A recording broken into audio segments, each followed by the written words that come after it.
Today is the 17th day of Tammuz, which begins the 3-week period of mourning the destruction of the temple, which culminates on Tisha B'Av, the saddest day of the year that we mourn the destruction of both of our holy temples. Our rabbis tell us that the cause for the destruction of the temple was sinat chinam, baseless hatred amongst Jews.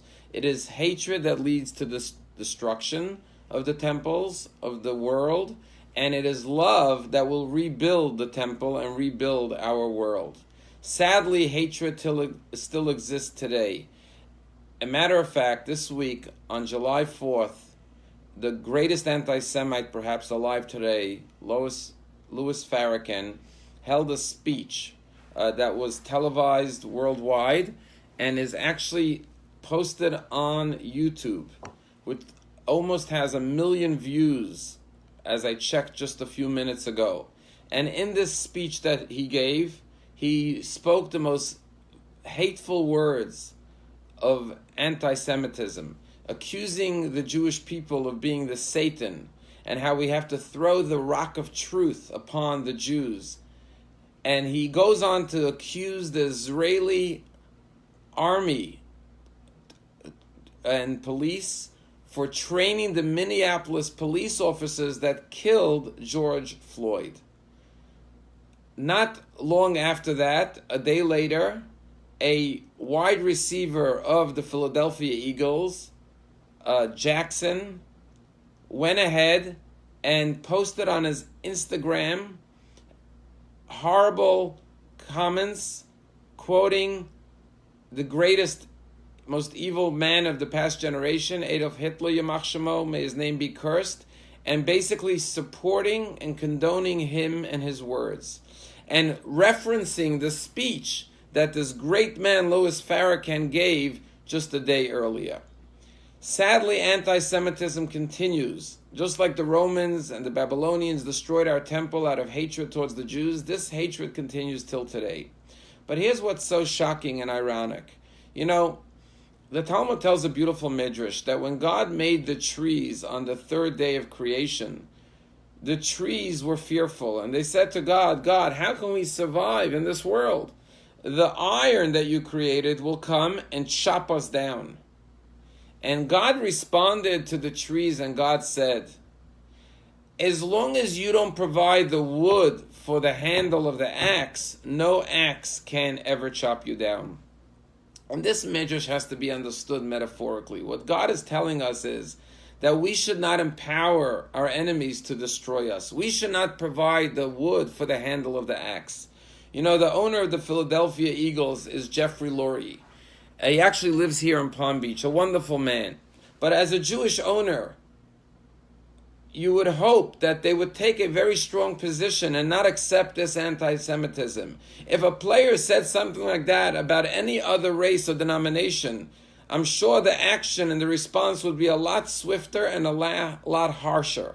But yet, although LaShawn Jackson apologized, it was a half-hearted apology. He said he needs to get more educated, but we're not seeing the overwhelming outrage that we would expect to see after saying such horrible, despicable words, endorsing and quoting quotes and comments from Adolf Hitler, Yamach Shemo, may his name be cursed and erased from memory. And the same thing is true with the YouTube post of the 2-hour-long speech of Farrakhan, where he time and again refers to Jews as Satan, that do not deserve to live on this earth. And yet it is still up on YouTube. It's now 5 days later, and almost 1 million people have watched it, and it's continuing to be watched and inciting hatred against Jews. The founders of Google who purchased and own YouTube are, of course, 2 Jews, Larry Page and Sergey Brin. Why do we provide the wood for the iron to destroy us? Why, as Jews, don't we have enough self-respect to stand up and say, this YouTube video has to come down immediately? How can something like this be standing on YouTube for 1 million people to watch and be incited and brainwashed? And we see how Jackson, the wide receiver, LaShawn, quotes Louis Farrakhan. So you see how the older generation is now inspiring the next generation to now have anti-Semitic views and opinions. We need to stand up and stop this insanity. And remember the lesson of the 3 weeks. And until we eradicate hatred, our temple, our personal temples, our societal temples, and the holy temple in Jerusalem will not be rebuilt. It's a story told in the Midrash that there were 2 brothers who lived on 2 sides of a hill. One had many children and one had no children. And they both owned farms. And one night the brother with no children was laying in bed, and he said, my brother has many children, many mouths to feed. I should give him some of my grain. And so he went into his storehouse, took out a bunch of bushels of grain, walked up the hill, down the hill to the other side of the mountain, and put the grain in his brother's warehouse.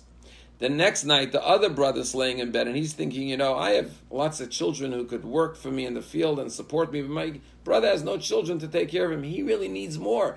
So I should give him some of my grain. He went into his barn, and he took out some grain, and he walked up the mountain, went over the other side, and put it in his brother's storehouse. And this went on night after night, each brother putting in the other one's storehouse grain unbeknownst. And one night, they both woke up at the same time and took bushels of grain to give to each other. And as they climbed the mountain and they reached the top, they were both standing there with their bushels, and they met on the top of the mountain in the middle of the night, and they realized what was going on, that they were both thinking of each other, and they hugged and they embraced on top of that mountain.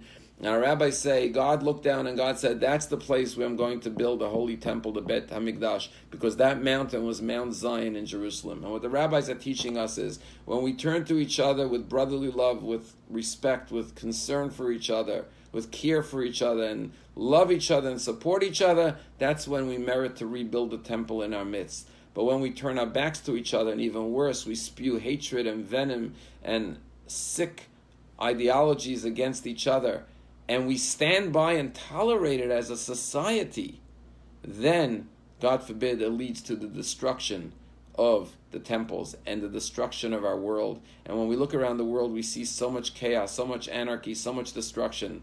But it's not just the fault of the anti-Semites. If we allow this YouTube video to stand, if we don't come out with a strong response against NFL players who are widely respected by so many youth, and stand up and really speak out loudly, if we don't write to YouTube and say this video has to come down immediately, if we allow it to stand there, then we are providing the wood for the handle of the axe that will cut us down, God forbid. Let us learn from these 3 weeks to increase in our love for one another, our respect for one another, and when all of mankind, starting with the Jewish people, learn to love each other unconditionally, sinat chinam, baseless hatred led to the destruction of the temple. It is only through unconditional, baseless love, love without any rhyme or reason, just love for the sake of loving each other. That is the greatest mitzvah, rabbis say, that will lead to the healing of this broken world, the fractured world that we live in, and the rebuilding of the temple, when a new light will shine upon the world, a light of truth, a light of enlightenment, a light of love, goodness, and peace. May it be this year speedily in our days, so that even before Tisha B'Av, we should live in a world filled with goodness. Have a meaningful day today, the 17th of Tammuz,